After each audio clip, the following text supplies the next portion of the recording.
Bleeding sheep may have at times disturbed the audiences and the actors at the old Globe Theater.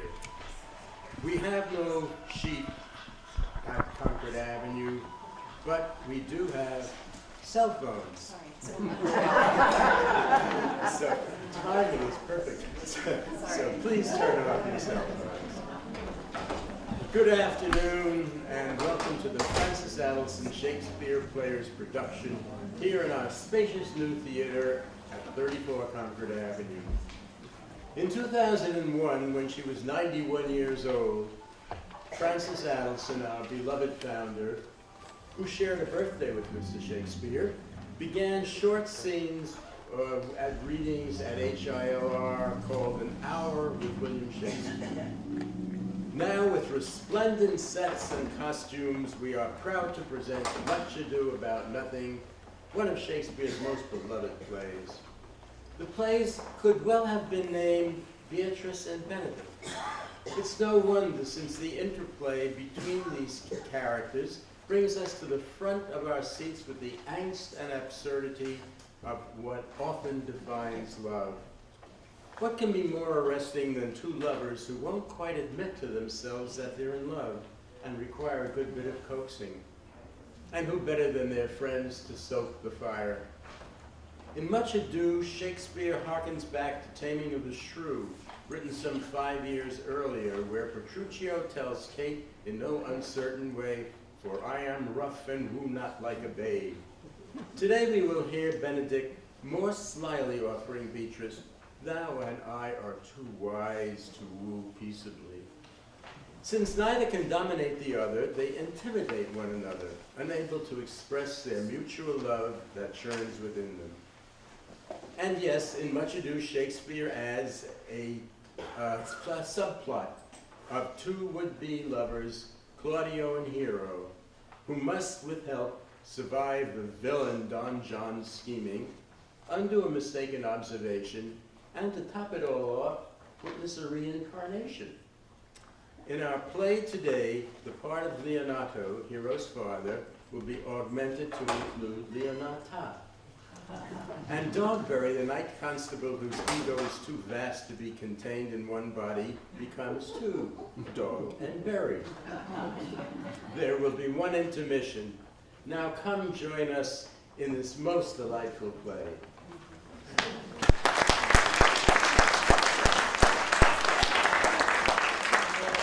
I learned in this letter that Don Pedro of Aragon comes this night to Messina.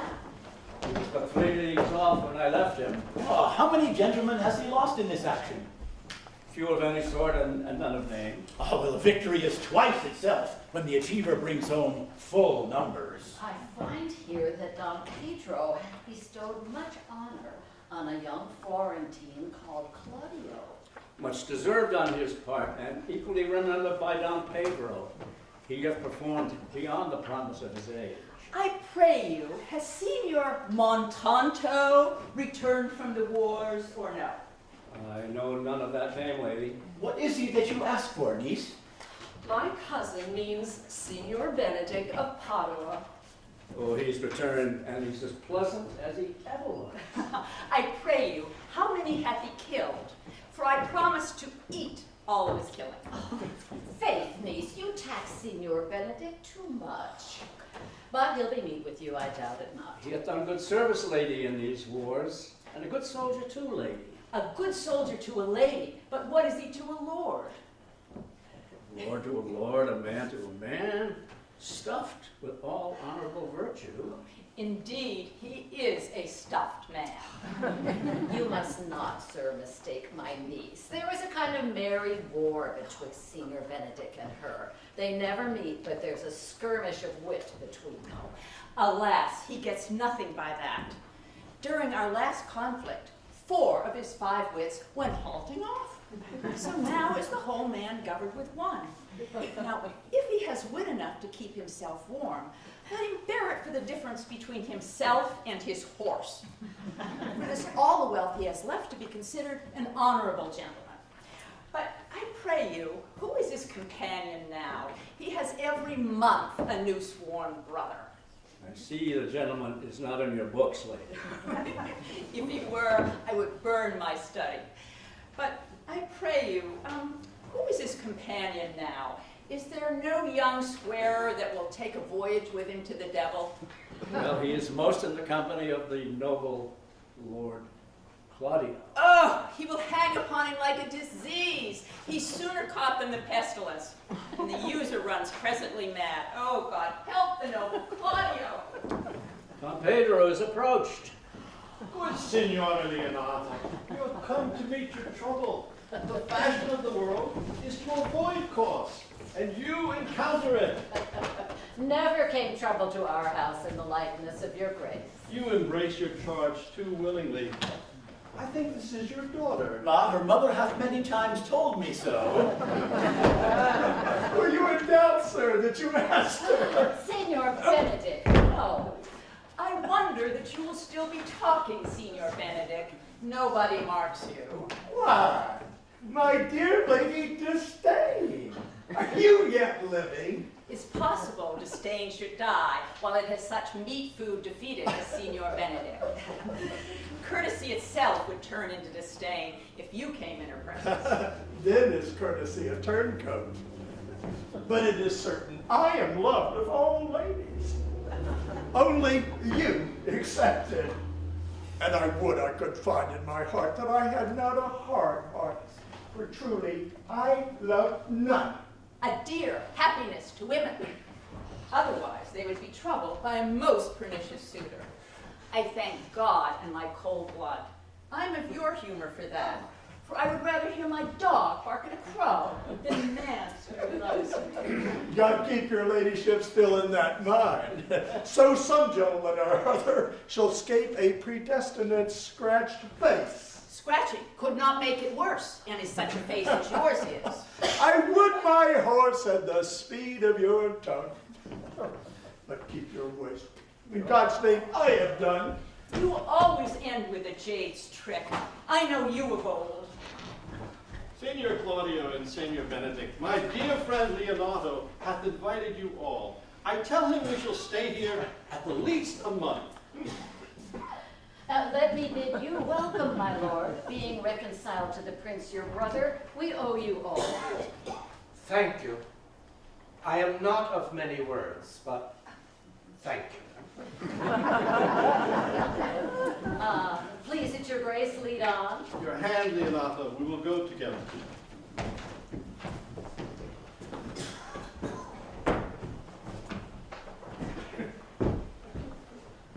Benedict, didst thou note the daughter of Signor Leonato? I noted or not, but I looked on her. Is she not a modest young lady?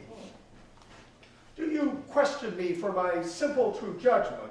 Or would you have me speak after my custom as being a professed tyrant of their sex? No, I pray thee, speak in sober judgment. Oh, well. In faith, methinks she's too low for a high praise, too brown for a fair praise, and too little for a great praise. Oh, would you buy her that you inquire after her? Can the world buy such a jewel? Hey, and I case to put it in too. In mine eyes, she is the sweetest lady that ever I looked on. I see yet without spectacles, and I see no such matter. But there's a cousin, and she were not possessed with a fury, exceeds her as much in beauty as the 1st of May doth the last of December. And I hope you have no intent to turn husband, have you? I would scarce trust myself, though I had sworn the contrary, if Hero would be my wife. Is it come to this? Shall I never see a bachelor of 80 again? What secret hath held you here that you followed not to Leonardo? He is in love. With who? Now, that is your grace's part. Mark how short his answer is. With Hero, Leonardo's short daughter. God forbid it should be otherwise. Amen, if you love her, for the lady is very well worthy. That I love her, I feel. That she is worthy, I know. Oh! Thou wast ever an obstinate heretic in the despite of beauty. That a woman conceived me, I thank her. That she brought me up, I likewise give her most humble thanks. But all women must pardon me, because I will not do them the wrong to mistrust any. I will do myself the right to trust none, and the fine is, I will live a bachelor. I shall see thee ere I die, look pale with love. With anger, with sickness, or with hunger, my lord, not with love. Prove that ever I lose more blood with love than I will get again with drinking. Why, pick out mine eyes with a ballad maker's pen and hang me up at the door of a brothel house for the sign of blind Cupid. Well, if ever thou dost fall from this faith, thou wilt prove a notable argument. If I do, hang me in a bottle like a cat and shoot at me. Well, as time shall try, in time the savage bull doth bear the yoke. The savage bull may, but if ever the sensible Benedict bear it, pluck off the bull's horns and set them in my forehead. And let me be vilely painted, and in such great letters as they write, here is good horse to hire. Let them signify under my sign, here you may see Benedict, the married man. My liege, your highness now may do me good. Hath Leonato any son, my lord? And no child but Hero, she's his only heir. Dost thou affect her, Claudia? Oh, my lord, when you went onward on this ended action, I looked upon her with a soldier's eye that liked, but had a rougher task at hand than to drive liking to the name of love. But now I am returned, and that war thoughts have left their places vacant. In their rooms come thronging soft, delicate desires, all prompting me how fair young Hero is, saying, I liked her ere I went to wars. If thou dost love fair Hero, cherish her, and I will break with her and with her father, and thou shalt have her. I know we shall have revelings. I will assume thy part in some disguise, and tell fair Hero I am Claudia, and in her bosom I'll unclasp my heart, and take her hearing prisoner with the force and strong encounter of my amorous tale. Then after, to her father will I break, and the conclusion is, she shall be thine.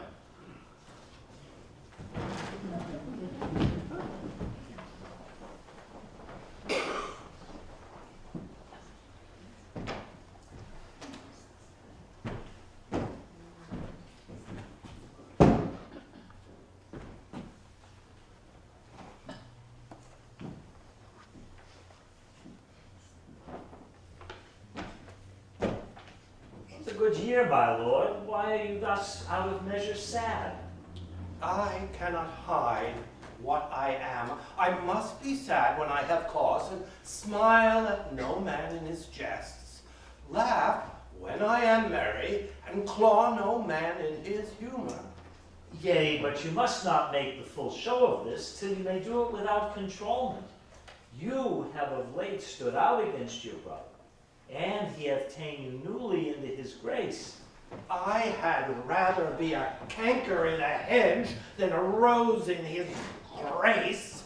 In this, though it cannot be said I am a flattering, honest man, it must not be denied, but I am a plain dealing villain. I have been trusted with a muzzle. Therefore I have decreed not to sing in my cage. But who comes here? What news, Borachio? The prince, your brother, is royally entertained by Leonato, and I can give you intelligence of an intended marriage. What? Who is he that betroths himself to unquietness? Mary, it's your brother's right hand. Who? The most exquisite Claudio, a proper squire. And who? Which way looks he? Mary, on Hero, the daughter and heir of Leonato. Comes me the prince and Claudio hand in hand in said conference. I whipped me behind the arras, and there heard it agreed upon that the prince shall woo Hero for himself, and having obtained her, give her to Count Claudio. Come, this may prove food to my displeasure. That young startup hath all the glory of my overthrow. If I can cross him any way, I bless myself every way. You both are sure and will assist me? To the death, my lord. Was not Count John here at supper? How tartly that gentleman looks. I never see him, but I'm heartburned for an hour after. He is of a very melancholy disposition. You know, he were an excellent man that were made somewhere between him and Senior Benedict. The one is too like an image and says nothing, and the other's too much like my lady's eldest son, ever more tackling. With a good leg and a good foot, Auntie, and money in his purse, such a man could win any woman in the world, if he could get her goodwill. My troth, niece, thou wilt never get thee a husband if thou be so shrewd of thy tongue. In faith, she's too cursed. And, by being too cursed, God will send you no horns. Just that he send me no husband. For the which blessing, I'm on my knees every morning and every evening. Lord, I could not endure a husband with a beard on his face. I would rather lie in the woolen. You may light on a husband that hath no beard. What would I do with him, though? Dress him in my apparel and make him my lady gentlewoman? Well, niece, I hope one day to see you fitted with a husband. Daughter, remember what I told you. If the prince do solicit you in that kind, you know your answer. The fall will be in the music, cousin, if you be not wooed in good time.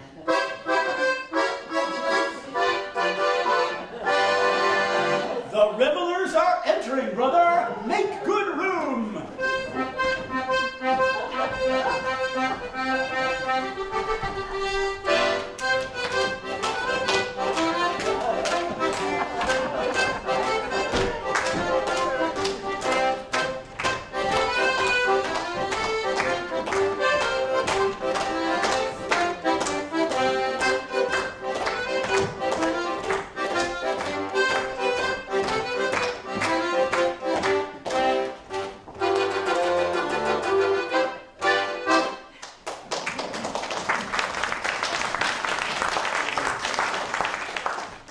Lady, will you walk about with your friend?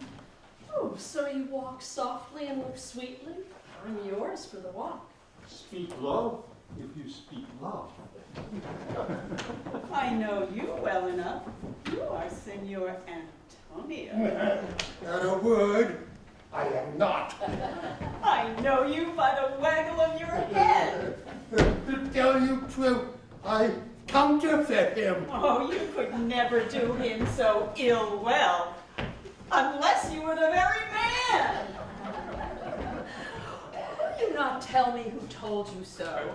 That I was disdainful, and that I got my good wit from 100 merry tales? Oh, that was Signor Benedict who told you so. What's he? Oh, I'm sure you know him well enough. Not I, believe me. I pray you. What is it? He is the prince's jester, a very dull fool. Only his gift is telling impossible slanders. None but libertines delight in him, and the commendation is not for his wit, but for his villainy. For he both pleases men and angers them, and then they laugh at him and beat him. When I will know the gentleman, I'll tell him what you say. Do, but he'll but break a comparison or two on me, which peradventure, not noted and not laughed at, strikes him into a terrible melancholy. Oh. And then there's a partridge wing saved, for the fool will eat no supper that night.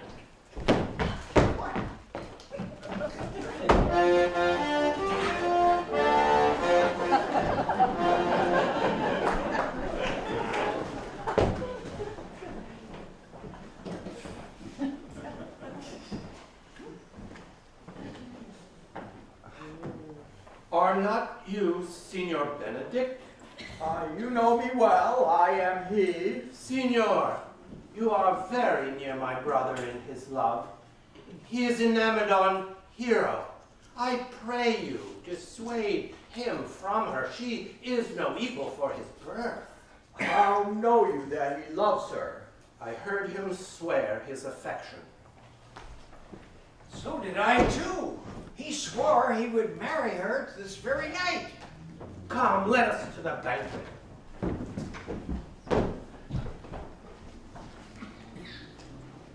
Thus answer I in the name of Benedict, but hear these ill news with the ears of Claudio. 'Tis certain so. The prince woos for himself. Friendship is constant in all other things, save in the office and affairs of love. Farewell, therefore, Hero.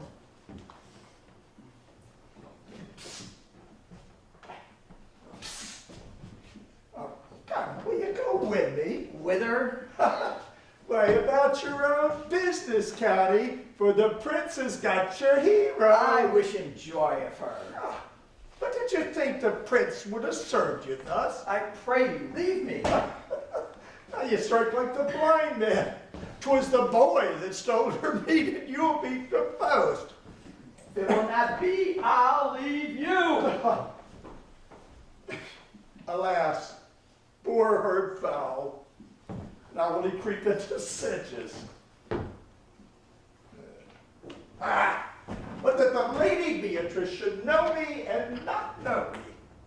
The prince's fool. It is the base, though bitter disposition of Beatrice that puts the world into her person and so gives me out. Well, I'll be revenged as I may. Now, Senor, where's the Count? Did you see him? I told him your grace had got the goodwill of this young lady, but he, likened to a schoolboy being overjoyed with finding a bird's nest, shows it his companion and he steals. You, as he would have it, have stolen his bird's nest. I will but teach them to sing and restore them to the owner. The Lady Beatrice hath a quarrel to you. The gentleman that danced with her told her she is much wronged by you. She misused me past the endurance of a block, an oak, but with one green leaf on it would have answered her. She told me, not thinking I had been myself, that I was the prince's jester, that I was duller than a great thaw. Huddling just upon just with such impossible conveyance upon me that I stood like a man at a mark with a whole army shooting at me. If her breath were as terrible as her terminations, there were no living near her. She would infect to the North Star. Look, here she comes.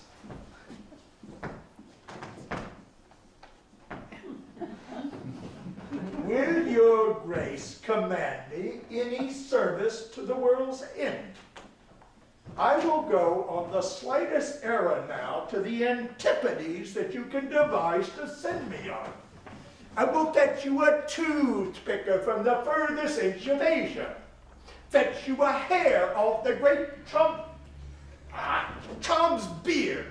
Do you any embassage to the pygmies, rather than hold 3 words conference with this harpy.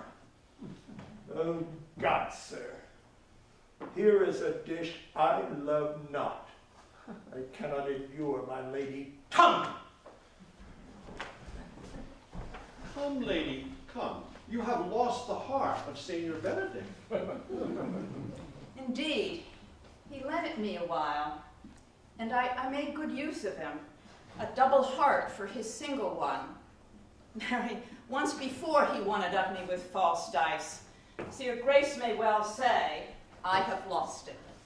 You have put him down, lady. You have put him down. So I would not he should do me, my lord, lest I prove the mother of fools.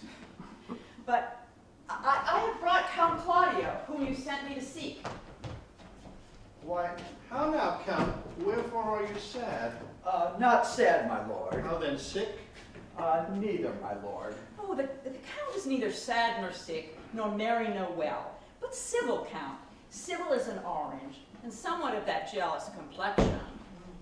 Faith, lady, I'll be sworn, if he be so, his conceit is false. Here, Claudio, I have wooed in thy name, and fair hero is won. I have broke with her father, and his goodwill obtained. Name the day of marriage, and God give thee joy. Count, take of me my daughter, and with her my fortunes. His grace hath made the match. Speak, Count, 'tis your cue. Silence is the perfectest herald of joy. I were but little happy if I could say how much. Speak, cousin, and if you cannot, seal his mouth with a kiss, so he cannot speak neither. In faith, lady, you have a merry heart. And so she doth. Good Lord, for an alliance. There goes everyone in the world but I, and I am sunburnt. I must sit in a corner and cry, hi-ho, for a husband. Lady Beatrice, I will get you one. I would rather have one of your father's getting. Does your grace ne'er have a brother like you? Will you have me, lady? No, truly not. Unless I could have another for working days. Your grace is too costly to wear every day. Out of question. You were born in a merry hour. Oh, indeed. My mother cried. But then there was a star danced, and under that was I born. Cousins, God give you joy. Niece, will you look to those things I told you of? Oh, I cry you mercy, by your grace's pardon. By my troth, a pleasant-spirited lady. She cannot endure to hear tell of a husband. Oh, by no means. She mocks all her wooers out of suit. She were an excellent wife for Benedict. Oh, Lord, my lord, if they were but a week married, they would talk themselves mad. Candy Claudia, when mean you to go to church? Tomorrow, my lord. Time goes on crutches till love have all his rights. Not till Monday, my dear son, which is hence a just 7 night. I will, in the interim, undertake one of Hercules' labors, which is to bring Senor Benedict and the Lady Beatrice into a mountain of affection, the one with the other.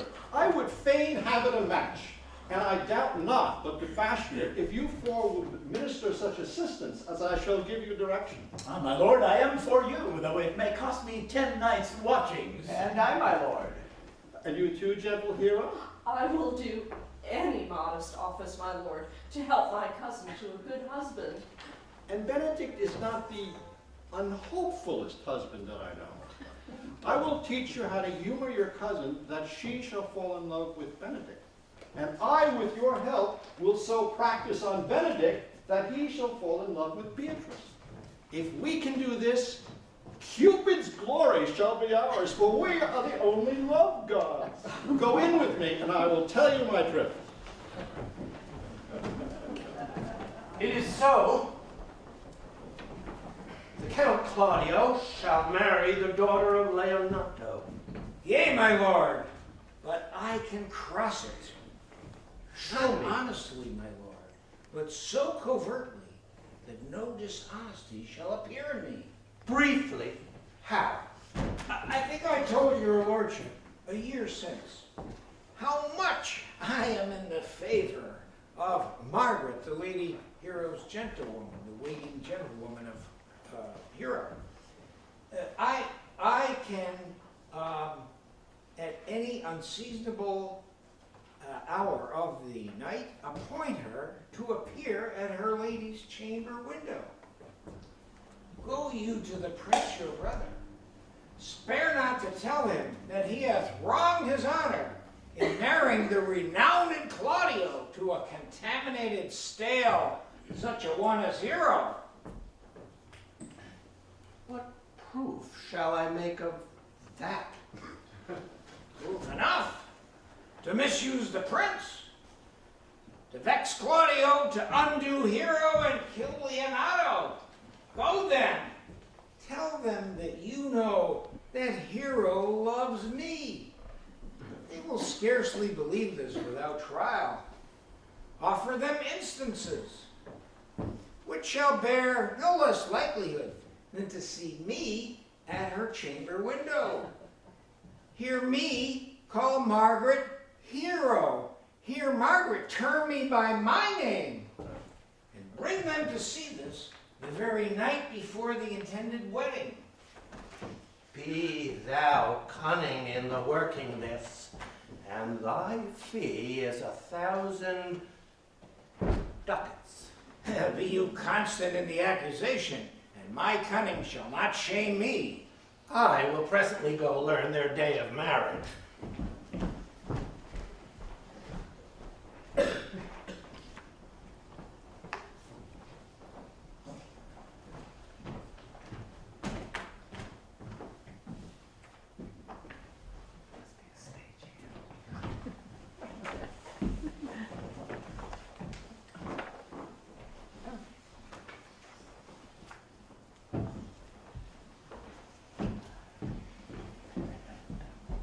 I do much wonder that one man, seeing how much another man is a fool when he dedicates his behaviors to love, will, after he hath laughed at such shallow follies in others, become the argument of his own scorn by falling in love. Such a man is Claudio. He was wont to speak plain and to the purpose like an honest man and a soldier. Now is he turned orthography. His words are a very fantastical banquet, just so many strange dishes. May I be so converted and see with these eyes? Cannot tell. I think not. Now, I will not be sworn, but love may transform me to an oyster. I take my oath on it. Till he has made an oyster of me, shall never make me such a fool. One woman is fair, yet I'm well. Another is wise, yet I'm well. Another virtuous, yet I am well. Until all the graces be in one woman shall not come in my grace. And rich she shall be, that's certain. Wise, or I'll none. Fair, or I'll never look on her. Mild, or come not near me. A good discourse. An excellent musician. And her hair shall be, but what color it please God. The prince and Monsieur Love. Hide me in the arbor. Come, shall we hear this music? Yea, my good lord, how still the evening is, as hushed on purpose to grace harmony. See you where Benedict hath hid himself. Oh, very well, my lord. Come, Balthazar, we'll hear that song again. Sigh no more, ladies, sigh no more, ladies, sigh no more, sigh no more. Men were deceivers, men were deceivers, men were deceivers ever. In one thing constant, never, one foot in sea and one on shore. In one thing constant, never. So sigh not so and let them go. Sigh not so and let them go. And be you blithe and bonny. Be you blithe and bonny. Converting all your sounds of woe into hey nonny nonny nonny. Sigh no more, ladies, sigh no more, ladies, and be you blithe and bonny, be you blithe and bonny, converting all your sounds of woe into hey nonny nonny nonny.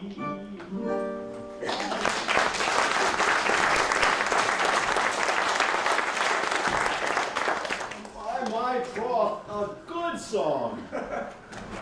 And it had been a dog that should have howled us to hang it. Come hither, Leonato. What was it you told me of today, that your niece Beatrice was in love with Signor Benedict? I did never think that woman would have loved any man. No, nor I neither. But most wonderful that she should so dote on Signor Benedict, whom she has in all outward behavior seemed ever to abhor. Maybe she doth but counterfeit. Oh God, counterfeit. There was never counterfeit of passion, came so near the life of passion as she discovers it. Bait the hook well. This fish will bite. How, pray you? You amaze me. I would have thought her spirit had been invincible against all assaults of affection. I would have sworn it, my lord, especially against Benedict. I should think this of Gaul, but that the blue hair couple speaks it. Neighbor cannot sure hide himself in such reverence. He hath ta'en the infection. Has she made her affection known to Benedict? No, and she swears she never will. That's her torment. 'Tis true indeed. Shall I, says she, that have so oft encountered him with scorn, write to him that I love him? This says she. Now, when she is beginning to write to him, for she will be up 10 times a night, and there she will sit in her smock till she have read a sheet of paper. My daughter tells us all. And the ecstasy has so much overborne her that my daughter is sometimes afeared she will do a desperate outrage to herself. It is very true. It were good that Benedict knew of it by some other, if she will not discover it. To what end? He would but make a sport of it and torment the poor lady worse. And he should, it were in arms to hang him. She's an excellent, sweet lady. And she is exceedingly wise. In everything but in loving Benedict. I pray you, tell Benedict of it, and hear what it will say. Were it good, think you? She says she will die if he love her not. Oh. And she will die ere she make her love known. And she will die if he woo her, rather than she will bate one breath of her accustomed crossness. Oh. She doth well. If she should make tender of her love, 'tis very possible he'll scorn it. For the man, as you know all, hath a contemptible spirit. He is a very proper man. Oh, before God, and in my mind, very wise. He doth indeed show some sparks that are like wit. And I take him to be valiant. As Hector, I assure you. Well, I am sorry for your niece. Shall we go seek Benedict and tell him of her love? Oh, never tell him, my lord. Let her wear it out with good counsel. Nay, that were impossible. She may wear her heart out first. Well, we'll hear further of it by your daughter. Let it cool a while. I love Benedict well, and I could wish he would modestly examine himself to see how much he is unworthy so good a lady.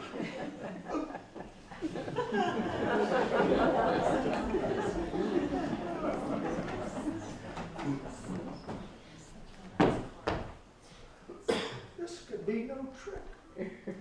The conference was sadly born. They have the truth of this Ramiro. Seems her affections have their full bent. Love me. Why, must be requited. I hear how I say. They say I will bear myself proudly if I perceive the love come from her. They say, too, she will rather die than give any sign of affection. I did never think to marry, or must not seem proud, happy are they that hear their detractions and can put them to mending. Say the lady is fair, 'tis a truth, I compare them witness. Empress was 'tis so, I cannot reprove it. Wise, but for loving me, by my troth, that is no addition to her wit, nor no great argument of her folly. For I will be horribly in love with her. Now, I may chance have some odd quirks and remnants of wit broken on me, because I rail so long against marriage. But does not the appetite alter? Man loves the meat in his youth he cannot endure in his age. So quips and sentences and these paper bullets of the brain all a man from the career of his humor? No! The world must be peopled. When I said that I would die a bachelor, I did not think I should live till I were married.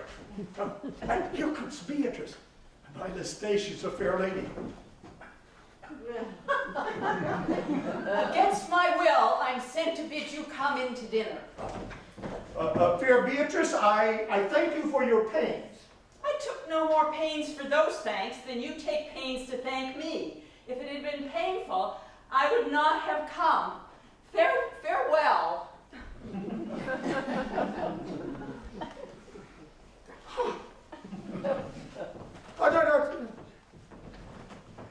Against my will, I am sent to bid you come into dinner. Now there's a double meaning in that.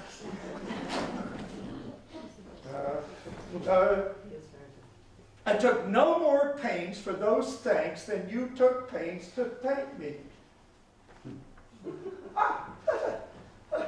That's as much as to say, any pains I take for you is as easy as thanks. If I do not take pity of her, I'm a villain. I'll go get her picture. Good Margaret, run thee to the parlor. There shalt thou find my cousin Beatrice. Whisper her ear and tell her I and Ursula walk in the orchard, and our whole discourse is all of her. Say that thou overheardst us. I'll make her come, I warrant you, presently. Now, Ursula, when Beatrice doth come, our talk must only be of Benedick. My talk to thee must be how Benedick is sick in love with Beatrice. Of this matter is little Cupid's crafty arrow made. Now begin, for look, where Beatrice, like a lapwing, runs close by the ground to hear our conference. No, truly, Ursula, she is too disdainful. I know. Her spirits are as coy and wild as haggards of the rock. But are you sure that Benedick loves Beatrice so entirely?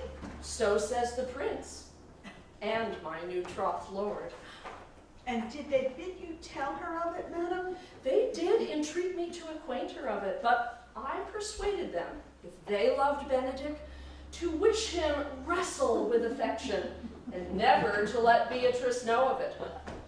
For nature never framed a woman's heart of prouder stuff than that of Beatrice. Disdain and scorn ride sparkling in her eyes. Sure, I think so. And therefore, it were not good she knew his love, lest he make sport at it. Why, you speak truth. I never yet saw a man, how wise, how noble, young, how rarely featured, but she would spell him backward. So turns she every man the wrong side out. But who dare her tell her so? Sure, such carping is not commendable. Who would dare tell her so? If I should speak, she would mock me into air. Oh, she would laugh me out of myself, press me to death with wit. Therefore, Let Benedict, like covered fire, consume away in sighs, waste inwardly. It were a better death than die with mocks. Yet, tell her of it. Hear what she will say. No, rather, I will go to Benedict and counsel him to fight against his affection. He is the only man of Italy. Always accepted my dear Claudio. When are you married, madam? Why, every day. Tomorrow. Come, go inside. I'll show thee some attires and have thy counsel.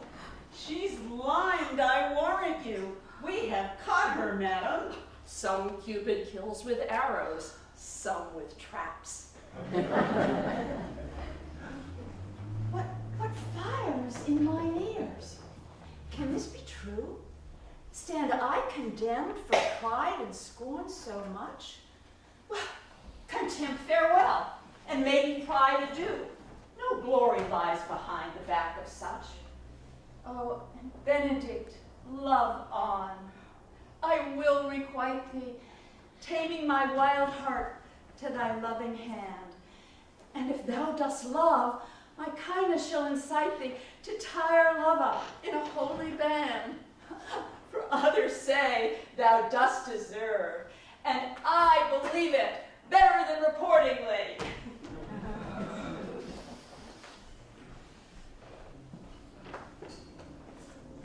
I do but stay till your marriage be consummate, and then go I toward Aragon.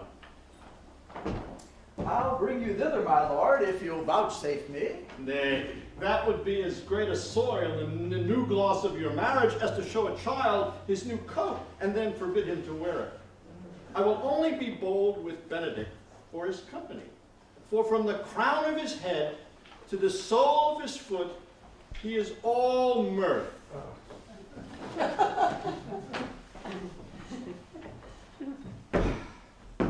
Gallants, I am not as I have been. So say I. Methinks you are sadder. I hope he be in love. Hang him, truant. There's no true drop of blood in him to be truly touched with love. If he be sad, he wants money. I have the toothache. What, sigh for the toothache? Anyone can master a grief, but he that has it. If he be not in love with some woman, there is no believing old signs. Brushes his hat o' mornings, what does that bode? And when was he wont to wash his face? Indeed, that tells a heavy tale for him. Conclude, he is in love. Nay, but I know who loves him. That would I know too. I warrant one that knows him not. Yes, and his ill conditions, and in spite of all, dies for him. Oh, Signor, walk aside with me. I have studied 8 or 9 words to speak to you, which these hobby horses must not hear. For my life, to break with him about Beatrice. 'Tis even so. Hero and Ursula have by this played their parts with Beatrice, and then the two bears will not bite one another when they meet. My lord and brother, God save you. Good then, brother. If your leisure served, I would speak with you. In private? If it please you, yet Count Claudio may hear, for what I would speak of concerns him. What's the matter? Means your lordship to be married tomorrow. You know he does. I came hither to tell you, the lady is disloyal. Even she, Leonato's hero, your hero, every man's hero. Disloyal? Wonder not till further warrant. Go but with me tonight. I shall show you her chamber window entered even the night before her wedding day. May this be so? I will not think it. If you will follow me, I will show you enough, and when you have seen more and heard more, proceed accordingly.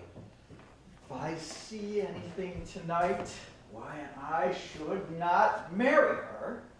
Tomorrow in the congregation where I should wed, there will I shame her. And as I would for thee to obtain her, I will join with thee to disgrace her. Oh, plague right well prevented, so shall you say when you have seen the sequel. We'll now take a 10-minute intermission.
Are you good men and true? Yea, or else it were pity, but they should suffer salvation, body and soul. Oh, nay, that were a punishment too good for them, being chosen for the prince's watch. Well, give them their charge, neighbor Dogberry. First, who think you the most desertless man to be constable? You of Pig, sir, or George Seagull, for they can write and read. Come hither, neighbor Seagull. To be a well-favored man is a gift of fortune. Oh, but to write and read comes by nature. Both which, Master Constable? You have, I knew it would be your answer. Well, you were thought here to be the most senseless and fit man for the constable of the watch. Therefore, bear you the lantern. This is your charge. You shall comprehend all vagrom men. You shall bid any man stand in the prince's name. However, will not stand. Why then, take no note of him, but let him alone. And presently call the rest of the watch together. And thank God you are rid of the knave. He will not stand when he is bidden. He is none of the prince's subjects. True. And they are to meddle with none but the prince's subjects. You shall also make no noise in the streets, for the watch to babble and to talk is most tolerable. And not to be endured. We would rather sleep than talk. We know what belongs to a watch. Why, you speak like an ancient and most quiet watchman. For I cannot see how sleeping should offend. Only have a care that your bills be not stolen. Oh, you shall call at all the alehouses and bid those that are drunk, get them to bed. How if they will not? Oh, why then? Why then let them alone till they are sober? If they make you not then the better answer. Oh, you may say they are not the men you took them for. Well, sir. If you meet a thief, you may suspect him by virtue of your office to be no true man. And for such kind of men, the less you meddle or make with them, why, the more is for your honesty. If we know him to be a thief, Shall we not lay hands on him? Truly, by your office you may. Oh, but I think they that touch pitch will be defiled. The most peaceable way for you, if you do take a thief, is to let him show himself what he is and steal out of your company. If you hear a child cry in the night, you must call to the nurse and bid her still it. How if the nurse be asleep, will she hear us? Oh, one bit. Depart in peace and let the child wake her with crying. It's very true. Well, partners, good night. And there be any matter of weight chances, call up me. Well, masters, we hear our charge. Now let's go sit upon the church bench till 2, and then all to bed. One word more, honest neighbors. Be vigilant. Adieu. Come, neighbor.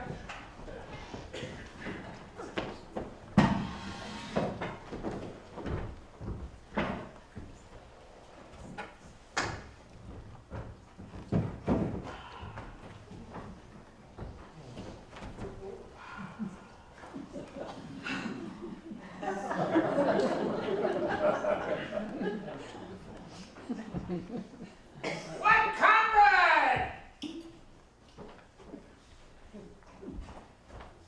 What ho, comrade? Peace, stir not. Here, man. I'm at thy elbow. Stand thee close. Some treason, masters. No, therefore know that I have earned of Don John 1,000 ducats. Is it possible that any villainy should be so dear? Dost thou not hear somebody? No, 'twas the vane on the house. Know that I have tonight Margaret, the lady Hero's gentlewoman by the name of Hero. She leads me out of her mistress's chamber window, bids me 1,000 times good night. I tell this tale vilely. I should first tell thee how the prince, Claudio, and my master, planted and placed and possessed by my master Don John, saw afar off in the orchard this amiable encounter. And thought they Margaret was Hero? 2 of them did, the prince and Claudio. Away went Claudio in rage, swore he would meet her as he was appointed next morning at the temple, and there shame her with what he saw o'ernight. We got you. Aha! We charge you in the prince's name. Stand. Call up the right master constable. We have here recovered the most dangerous piece of lechery that ever was known in the Commonwealth. Masters! Masters! Never speak. We charge you. We must obey. You go with us now.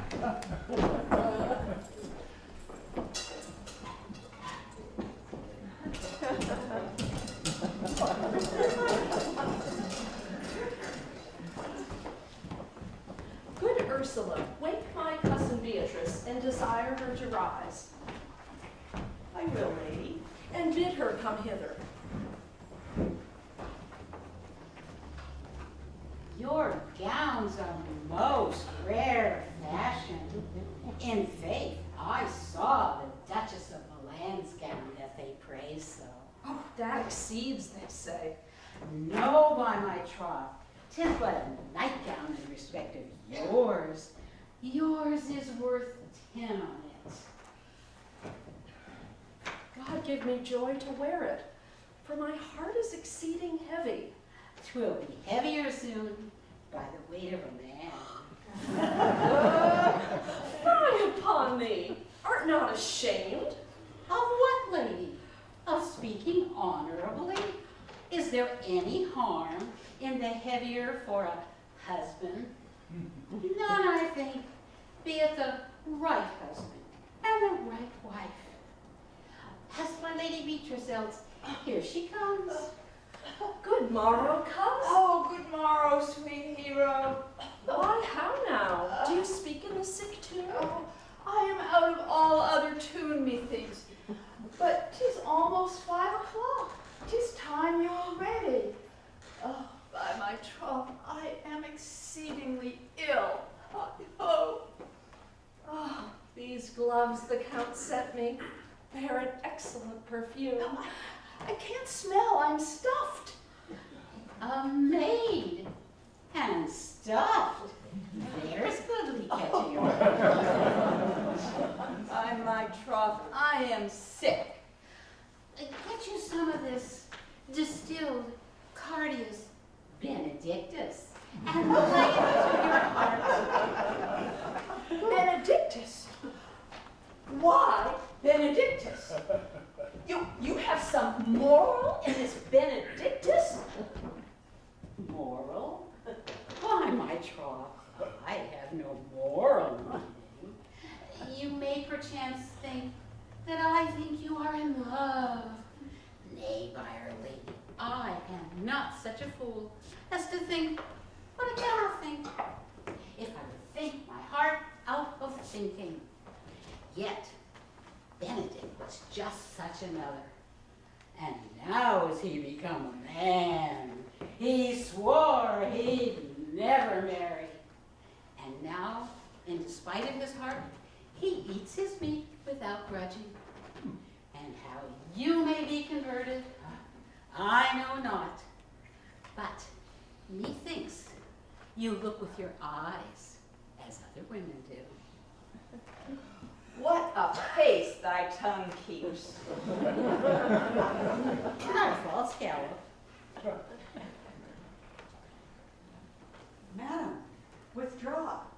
The prince, the count, Signor Benedict, Don John, and all the gallants of the town are come to fetch you to church. Oh, come help me dress, good cause, good May, good Ursula.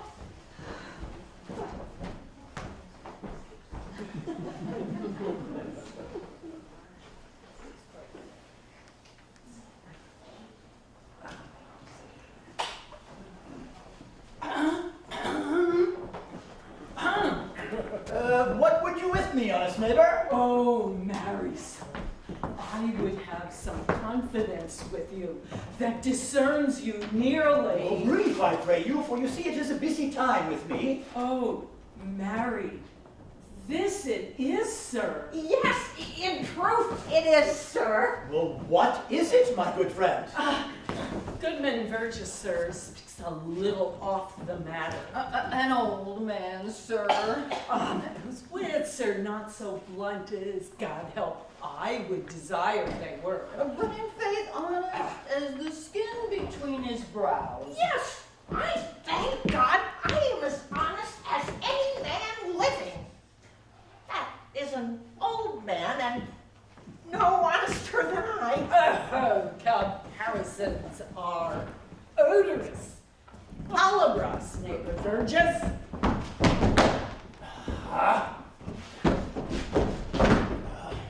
Neighbors, you are tedious. Oh, it pleases your worship to say so. We are the poor Duke's officers. But truly, for mine own part, if I were as tedious as a king. Oh, I could find it in my heart to bestow it all of your worship. Oh, all thy tediousness on me? Oh! Oh, yea, and 'twere 1,000 pound more than 'tis. For I hear as good exclamation on your worship as of any man in the city. And though I be but a poor man, I am glad to hear it. And so am I.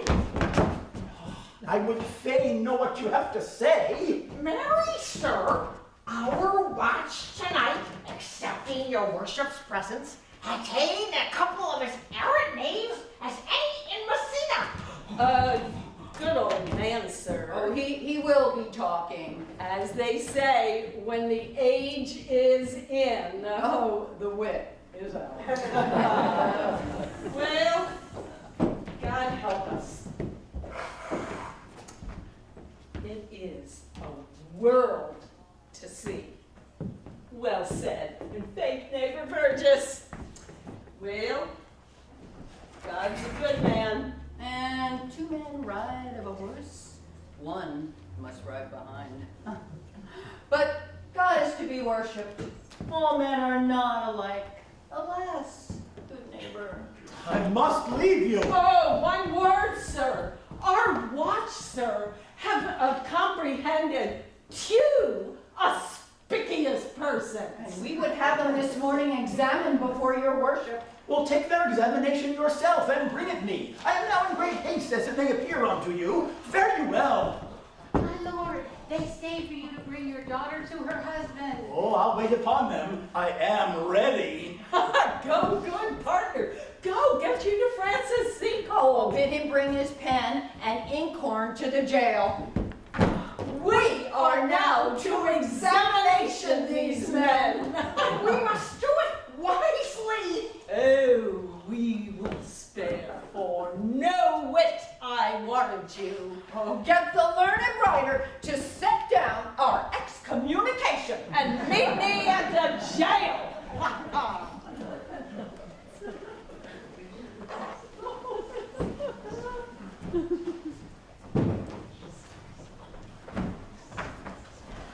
Come, Friar Francis, be brief, only to the plain form of marriage. You come hither, my lord, to marry this lady? No. Not to be married to her. You come to marry her, friar. My lord, my lady, you come hither to be married to this count? I do.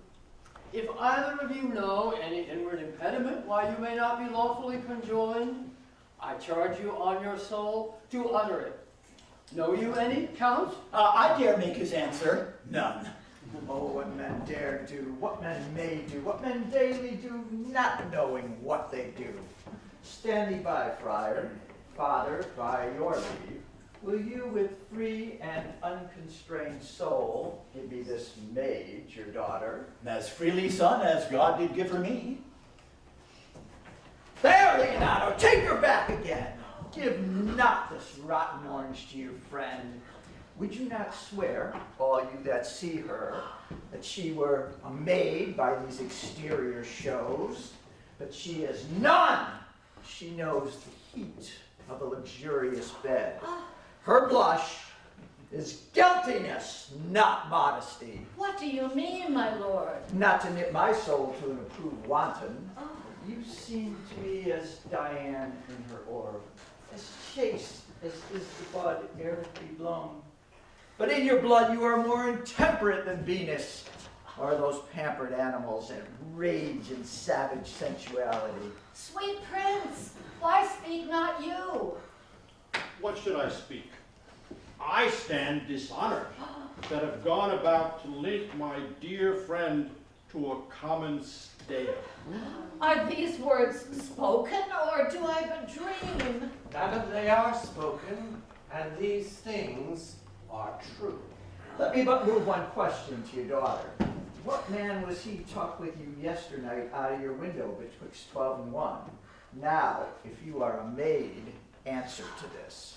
I talked with no man at that hour, my lord. Why then are you no maiden? Leonato, I am sorry you must hear. Upon mine honor, myself, my brother, and this grieved count did see her, hear her at that hour last night talk with a ruffian at her chamber window, who hath indeed, most like a liberal villain, confessed the vile encounters they have had 1,000 times in secret. O hero, what a hero hadst thou been if half thy outward graces had been placed about thy thoughts and counsels of thy heart. But fare thee well, most foul, most fair. Farewell, thou pure impiety and impious purity. Why, how now, cousin? Wherefore sink you down? these things come thus to light. Smother her spirits. How doth the lady? Dead, I think. Help, Uncle. Hero, sweet hero. Uncle, Senior Benedict Friar. Oh, fate, take not away thy heavy hand. Death is the fairest cover for her shame that may be wished for. Oh, how now, Cousin Hero? Have comfort, lady. Wherefore? Why? Doth not every earthly thing cry shame upon her? Could she here deny the story that is printed in her blood? She is fallen into a pit of ink that the wide sea hath dropped too few to wash her clean again. Sir, madam, be patient. For my own part, I'm so retired in wonder I know not what to say. Oh, on my soul, my cousin is belied. Lady, were you her bedfellow last night? No, truly not. But all this 12-month I have every day been her bedfellow. Confirmed, confirmed. Oh, that is stronger made, which was before barred up with ribs of iron. Hear me a little, for I have only been silent so long and given way unto this course of fortune. By noting of the lady, I have marked 1,000 blushing apparitions start into her face, 1,000 innocent shames in angel whiteness. Beat away those blushes. Trust not my reading nor my observations, my reverence, calling, nor divinity, if this sweet lady lie not guiltless here, under some biting error. Friar, it cannot be. Thou seest that all the grace that she hath left is that she will not add to her damnation a sin of perjury. She not denies it. Lady, what man is he you are accused of? They know that do accuse me. I know none. If I know more of any man alive than that which maiden modesty doth warrant, let all my sins lack mercy. There is some strange misprision in the princes. Two of them have the very bit of honor. Their wisdoms be misled in this. The practice of it lives in John the Bastard, whose spirits toil to frame the villainies. I know not. If they speak but truth of her, these hands shall tear her. If they wrong her honor, the proudest of them shall well hear of it. Pause a little, and let my counsel sway you in this case. Your daughter here, the prince is left for dead. Let her a while be secretly kept in, and publish it that she is dead indeed. Maintain a mourning ostentation, and on your family's old monument hang mournful epitaphs, and do all rites that appertain unto a burial. What will become of this? What will this do? Marry, this well carried shall on her behalf change slander to remorse. She dying, as it must so be maintained, upon the instant that she was accused, shall be lamented, pitied, and excused of every error. And if it sport not well, you may conceal her as best befits her wounded reputation in some reclusive or religious life, out of all eyes, tongue, minds, and injuries. Securely enough, let the friar advise you.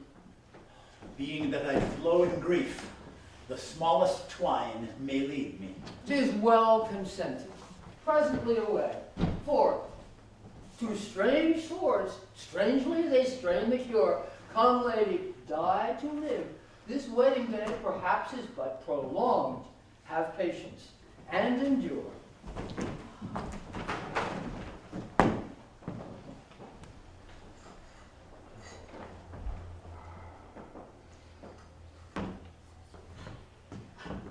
Lady Beatrice, have you wept all this while? Yea, and I will weep a while longer. I will not desire that. Surely I do believe your fair cousin is wrong. How much might the man deserve of me who could right her? I do love nothing in the world so well as you. Is not that strange? As strange as the thing I know not. For it was possible for me to say, I love nothing in the world so well as you. But believe me not. Again, forgive me for that, but I'm not telling the truth. I am telling the truth. But I feel sorry for my cousins. By my sword, Beatrice, thou lovest me. Won't you eat your word? Oh, with no sauce that can be devised to it. I protest, I love thee. You've stayed me in a happy hour, for I was about to protest that I love you. Do it with all thy heart. I love you with so much of my heart, there's nothing left to protest. God, bid me do anything for thee. Kill Claudio.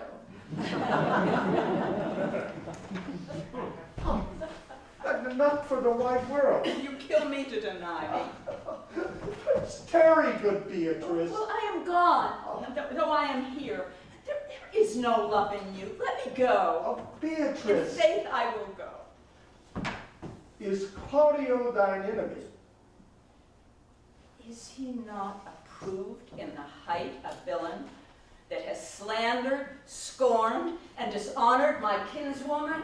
Oh, that I were a man, to take her in hand until they were to join hands, and then, with public accusation, uncovered slander, unmitigated rancor, oh, that I were a man, I would eat his heart in the marketplace. Hear me, Beatrice. My poor cousin. She is belied, she is slandered, she is undone. Princes and countess. What a princely testimony. A goodly count. Count Comfect, a sweet gallant. Oh, if I were a man for his sake. But I cannot be a man with wishing.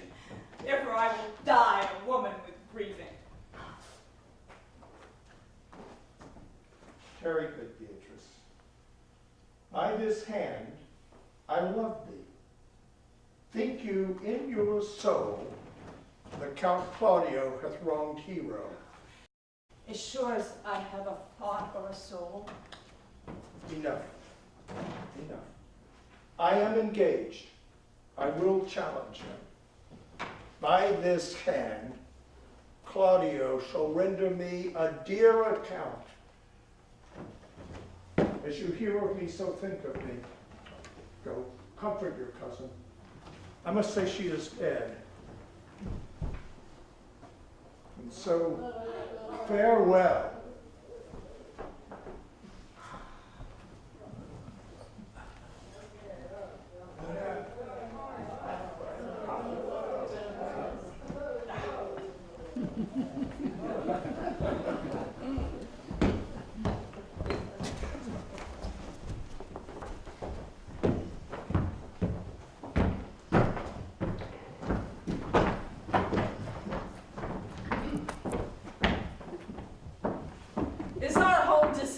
Appeared.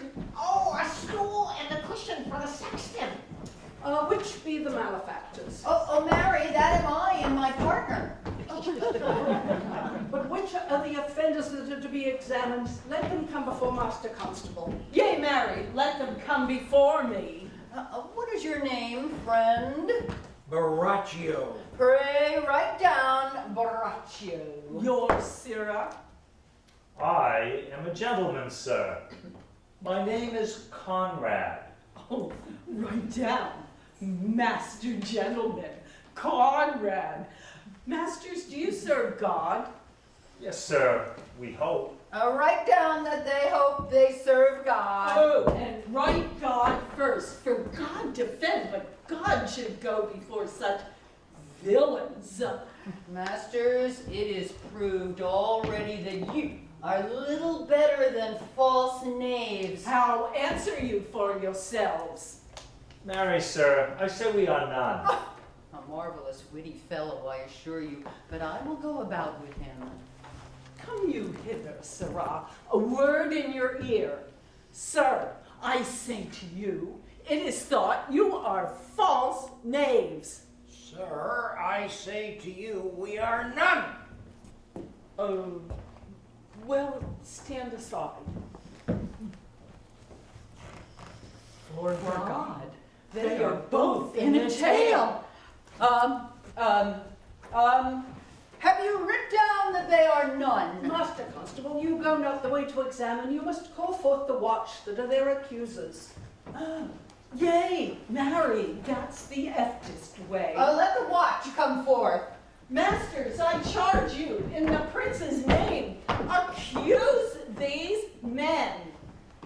This man said, sir, that Don John, the prince's brother, was a villain. Oh, write down, Prince John, a villain. That is flat perjury to call Prince's brother a villain. What heard you him say else? Married that he had received 1,000 ducats of Don John for accusing the lady hero wrongfully. Like burglary as ever was committed.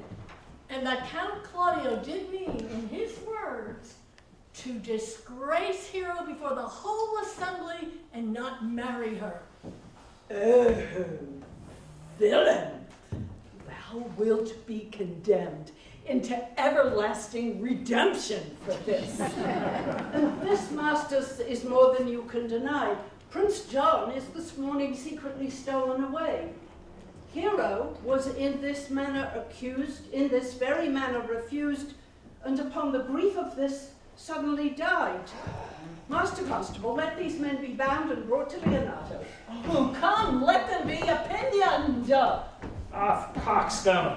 God's my life, where's the sexton? Let him write down the prince's officer, coxcomb. Come, bind them. Thou naughty varlet. Away, you are an ass. You are an ass. Dost thou not suspect my place? Oh, dost thou not suspect my years? Oh, that he were here to write me down an ass. And masters, remember that I am an ass. Bring them away. Oh, I had been writ down An ass.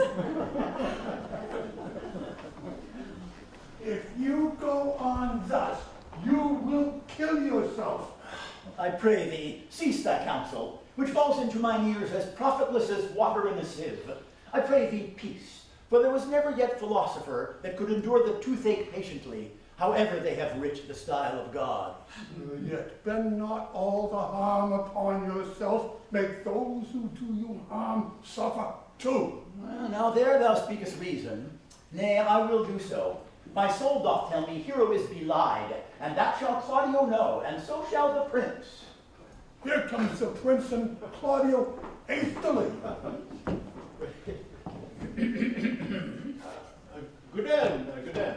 Good day to both of you. Some haste, my lord? Well, fare you well, my lord. Are you so hasty now? Well? Nay, do not quarrel with us, good old man. Nay, never lay the hand upon thy sword. I fear thee not. In faith, my hand meant nothing to my sword. No, Claudio, to thy head, thou hast so wronged mine innocent child and me, that I am forced to lay my reverence by, and to challenge thee to trial of a man. I say thou hast belied mine innocent child. Thy slander hath gone through and through her heart, and she lies buried with her ancestors.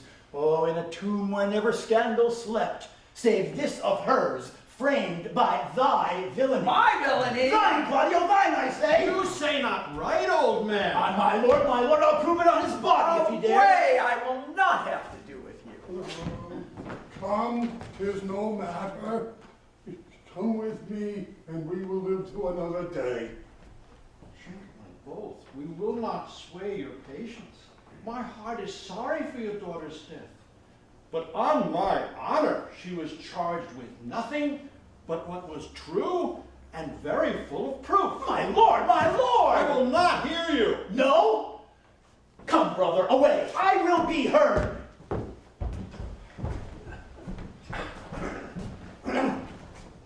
See, here comes the man we went to seek. Now, senor, what news? Good day, my lord.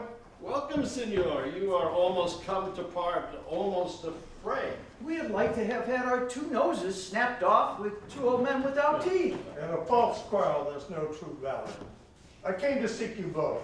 Oh, we have been up and down to seek thee, for we are high-proof melancholy, and would fain have it beaten away. Wilt thou use thy wit? It's here in my scabbard. Shall I draw it? By this light, he changes more and more. I think he be angry indeed. Shall I speak a word in your ear? God bless me from a challenge. You are a villain. I jest not. I will make it good how you dare, with what you dare, and when you dare. Do me right, or I will protest your cowardice. You have killed a sweet lady, and her death shall weigh heavy on you. Let me hear from you. Well, I will meet you, so I may have good cheer. What, a feast? A feast? The faith I thank him, he hath bidden me to a calf's head and capon, the which if I do not carve, most curiously, say my knife's naught. I'll tell thee how Beatrice praised thy wit the other day. I said thou hadst a fine wit. True, said she, a fine little one. Nay, said I, a good wit. Just said she, it hurts nobody. Thus did she, an hour together, transhape thy particular virtues. Yet at last she concluded with a sigh, thou wast the properest man in Italy. Fare you well, boy. You know my mind. I will leave you now to your gossip-like humor. You break jest as braggarts do their blades, which, God be thanked, hurt not. My lord, for your many courtesies, I thank you. I must discontinue your company. Your brother, the bastard, is fled from Messina. My lord Lackbeard there, he and I shall meet. Until then, peace be with him. He is in earnest. In most profound earnest, and I'll warrant you for the love of Beatrice. And hath challenged thee. Most sincerely. Did he not say my brother was fled? Come you, sir. If justice cannot tame you, she shall ne'er weigh more reasons in her balance. How now, 2 of my brother's men found, Borachio one, officers. What offense have these men done? Oh, nary, sir. They have committed false report. Moreover, they have spoken untruths. Secondarily, they are slanders. And 6th and lastly, they have belied a lady. And to conclude, they are lying knaves. Who have you offended, masters, that you are thus bound to your answer? This learned constable is too cunning to be understood. What's your offense? Sweet prince, let me go no further to mine answer. Do you hear me? And let this count kill me. I have deceived even your very eyes. What your wisdoms could not discover, these shallow fools have brought to light. My villainy they have upon record, which I would rather seal with my death than repeat over to my shame. The lady is dead upon mine and my master's false accusation. But did my brother set thee on to this? Yea, and paid me richly for the practice of it. Sweet hero, now thy image doth appear in the rare semblance that I loved at first. Come, bring away the villains. By this time, our sexton hath reformed Signor Leonato of the matter. And masters, do not forget to specify, when time and place shall serve, that I am an ass. Here comes Master Signor Leonato and the sexton too. Which is the villain?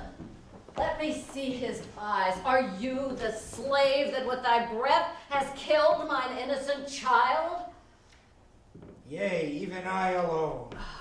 Not so, villain, thou beliest thyself. Here stand a pair of honorable men.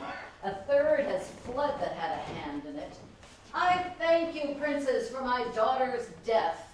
Record it with your high and worthy deeds. 'Twas bravely done, if you bethink you of it. I know not how to pray your patience, yet I must speak. Choose your revenge yourself. Impose me to what penance your invention can lay upon my sin. Yet sinned I not, but in mistaking. By my soul, nor I. And yet to satisfy this good old man, I would bend under any heavy weight that he'll enjoin me to. I cannot bid you bid my daughter live, that were impossible.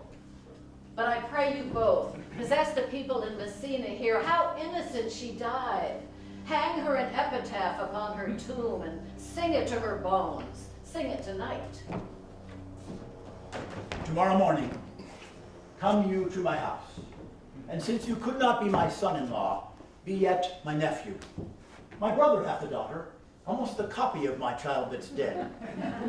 And she alone is heir to both of us. Give her the right you should have given her cousin.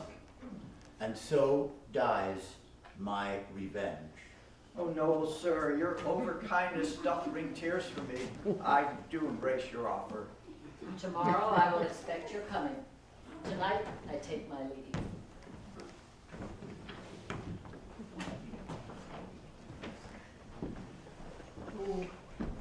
Moreover, sir, which is not under white and black, this plaintiff here, The offender, did call me ass. I beseech you, let it be remembered in his punishment. Go, I discharge thee of thy prisoners, and I thank thee. Until tomorrow morning, my lords, farewell. Oh, I leave an knave with your worship, which I beseech your worship to correct yourself for the example of others. God keep your worship. Come, neighbor. Will not fail. Tonight I mourn with Hero. I pray thee, sweet Mistress Margaret, to serve well in my hands by helping me to the speech of Beatrice. Well, I will call Beatrice to you, who I think hath ways. And therefore will come.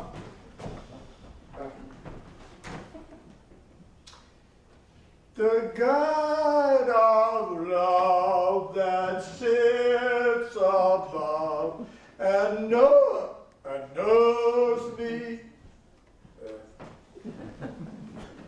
How miserable I deserve. I mean in singing, not in loving. Mary, I cannot show it in rhyme. I've tried. I could find out no rhyme to lady but baby. An innocent rhyme. For school, fool. For scorn, hoard. Hard rhyme. Very ominous endings. Nope. I was not born under a rhyming planet, nor I cannot woo in festival terms. Oh. Oh.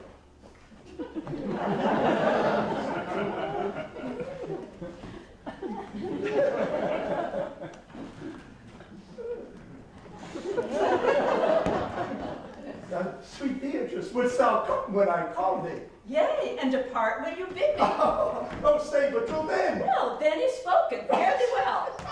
But before I leave, let me come with what I want, what I came for, which is to find out what has happened between you and Claudia. Nothing but foul words. And thereupon I will kiss thee. Foul words is but foul wind, and foul wind is but foul breath, and foul breath is noisome, and therefore I will depart.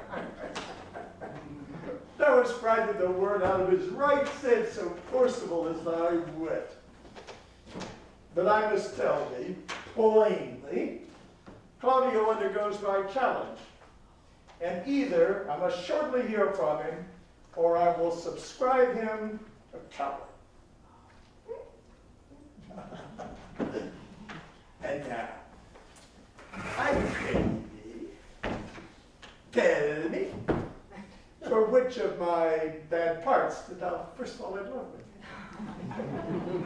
For them all together, which make up such a politic set in Evo, we could not allow any good parts to intermingle with them. But for which of my good parts did you first suffer love for me? Ah, suffer love. Suffer love. A good epithet. I do suffer love indeed, for I love thee against my will. In spite of your heart, I think. Alas, poor heart. If you spite it for my sake, I will spite it for yours. For I will never love that which my friend hates. Thou and I will never woo peaceably. Now tell me, how doth your cousin? Oh, very ill. Ah. And how do you? Very ill, too. Ooh. Serve God, love me, and mend. Oh, and there I'll leave thee too, for here comes the one in haste. Madam, you must join your uncle. Yonder's old coil at home. It is proved my lady hero hath been falsely accused, the prince and Claudio mightily abused, and Don John is author of all, who has fled and gone. They come presently. Come, Signor, will you hear this news? I will live in thy heart, die in thy lap, be buried in thine eyes, and, moreover, I will attend thee to thy funeral.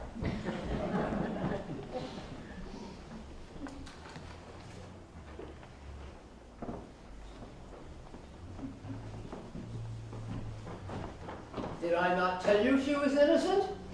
So were the prince and Claudio, who accused her upon the error that you were debating. Well, I am glad that all things sort so well. And so am I, being else in faith and forced to call young Claudio to a reckoning for it. Well, daughter and gentlewomen all, withdraw into a chamber by yourselves, and when I send for you, come hither masked. You know your office, brother. You must be father to your brother's daughter, and give her to young Claudio. Which I will do with confirmed countenance. Friar, I must entreat your pains, I think. To do what, Signor? To bind me or undo me, one of them. And, Signor Leonato, truth it is, good Signor, that your niece regards me with an eye of favor. That I, my daughter, lent her. 'Tis most true. But I do, with an eye of love, requite her. Well, the sight whereof I think you had from me, from Claudio and the prince. But what's your will?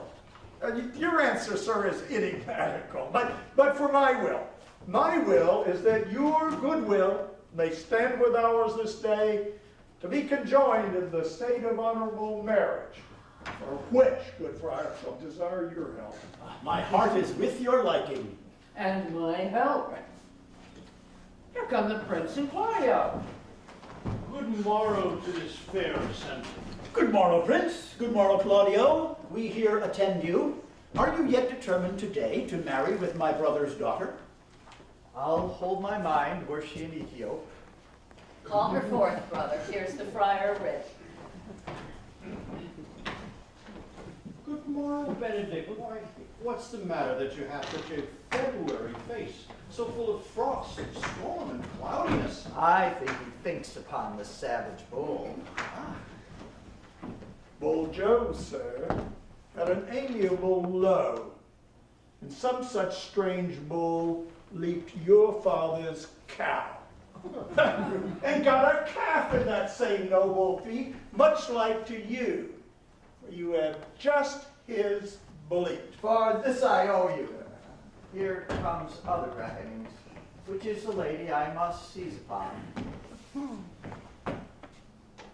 The same is she, and I do give you her. Why, then she is mine. Sweet, let me see your face. No, that you shall not. Not till you take her hand before this friar and swear to marry her. Give me your hand. Before this holy friar, I am your husband, if you like me. And when I lived, I was your other wife. And when you loved, you were my other husband. Another hero! Nothing certainer. One hero died defiled, but I do live. And surely as I live, I am a maid. The former hero that is dead. She died, my lord, but whilst her slander lived. All this amazement? Can I qualify when the holy rites are ended, and I shall tell you more of the fair hero's death. Soft and fair, friar. Which is Beatrice? I answer to that name. What is your will?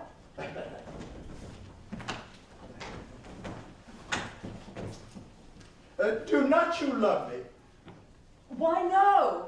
No more than reason. Why then, your uncle and Prince and Claudio have been to see this where you did. Do not you love me? Why, no more than reason. Well, then my cousin Ursula and Margaret are much abused because they did swear you did. They swore you were almost sick for me. They swore you were well nigh dead for me. There's no such matter. Why then, you do not love me? No, but in friendly recompense. Come, cousin, I am sure you love the gentleman. And I'll be sworn upon that he loves her, for here's a paper in his hand, a halting sonnet of his own pure brain fashion to Beatrice. And here's another, written in my cousin's hand, stolen from her pocket, containing her affection unto Benedict.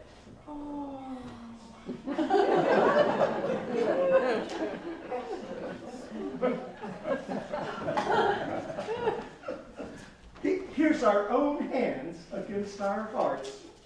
It's a miracle. Oh, come.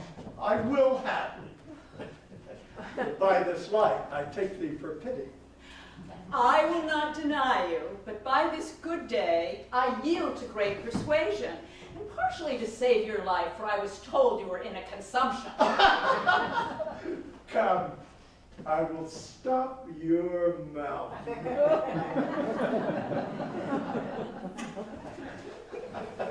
How dost thou, Benedict, the man? I tell thee what, Prince.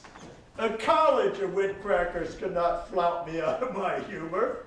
Dost thou think I care for a satire and epigram? Oh.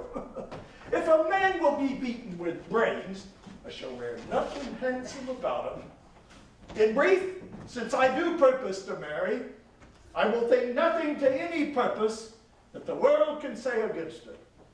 And therefore never flout at me for what I've said against it. For man is a giddy thing, and this is my conclusion.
productions with thanks to those people who are not up here on this stage, I want to keep the same tradition.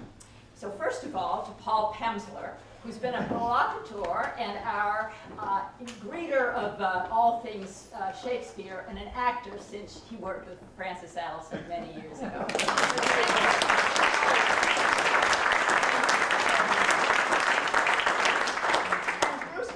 Bruce, are you back? Bruce never comes forward, he just waves.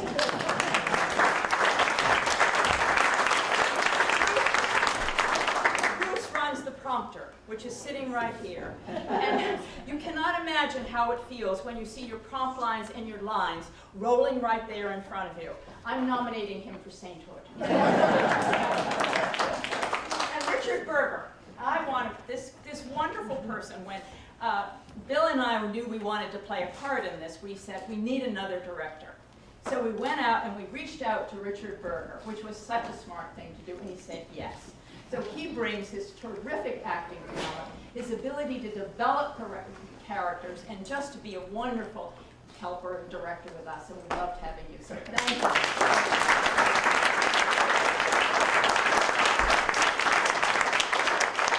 Backstage, we have some incredible people. Now, Susan Harris handled stage right. Come on down here.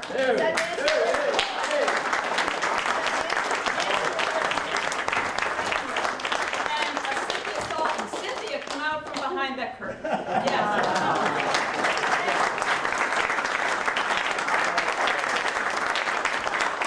What you don't realize is when the actors are back in the green room, they really don't know what's going on. So what brings us out here are these people who've worked backstage, who follow the script, figure out when we've missed lines, make sure we've got our costumes and our props, and we absolutely could not do it without them. They're just great.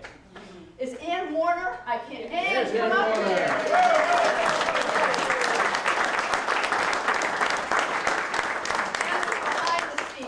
Played for the wonderful ballad that David sang for us, and she helps us with all things musical every time we need assistance.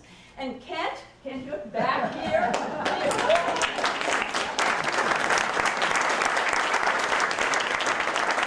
Takes our heart sing and our feet dance. He's just absolutely wonderful. And we've had two great photographers. I'm not sure Bob Lurie and Ron Goodman, you're here, wherever you are. But yes, you're right here. Thank you for all the work that you've all done. I would be here all night, which I'm sure you don't want to be, but to thank Sebastian and Stephen for all the work they did to help us put this production on. They were phenomenal. Who's here? Who's here? Sebastian. Sebastian, Yeah, are you still working. No, they're still working. They don't come up here. And to Tess O'Toole, our new director.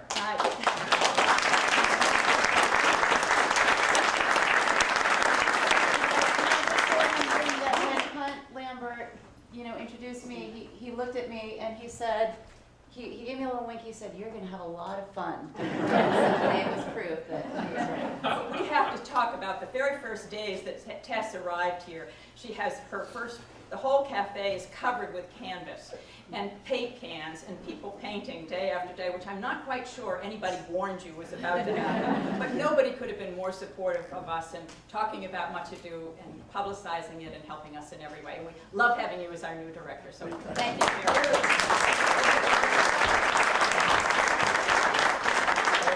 And now I want to introduce someone to you that you probably do not know, because this person has not even been here a year, but you know her work. You've seen the poster that has me and my lovely bride-to-be.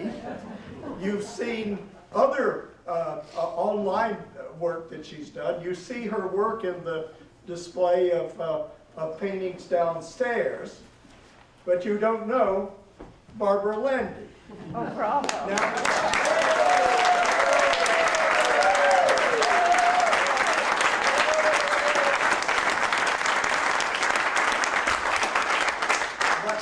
You know, I said last night that I didn't do it, and I did it tonight and then washed my hands. I said, you know, I learned 350 lines. That was easy enough. but to learn the list of things that Barbara has done for this production, I needed to have it on my hand, so you're going to help me out.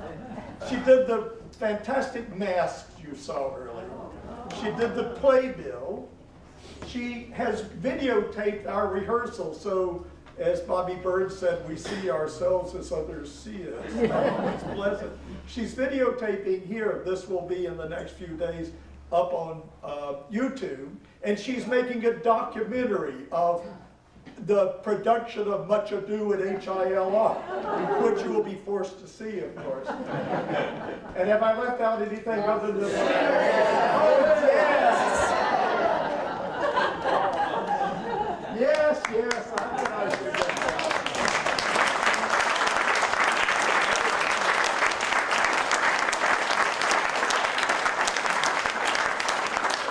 Now, after tomorrow, our next step is to go to bed. But the next step of this scenery will naturally be the Louvre Museum in Paris, where it will be the second largest painting in the museum. That's true. I looked it up because I said, oh, this can't be bigger than David's coronation of Napoleon after all. Yes, it is. And we're working on the 30 additional square feet that we need to be the #1.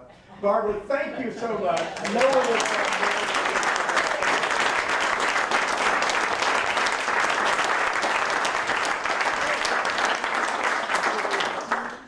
That's a deuce with that. Thank you for being such a wonderful audience.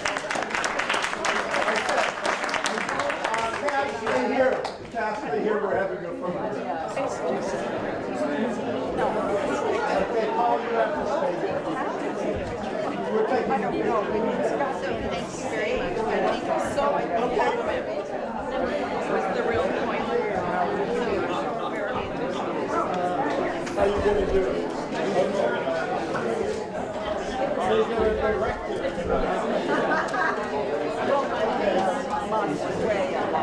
You're going to have to get...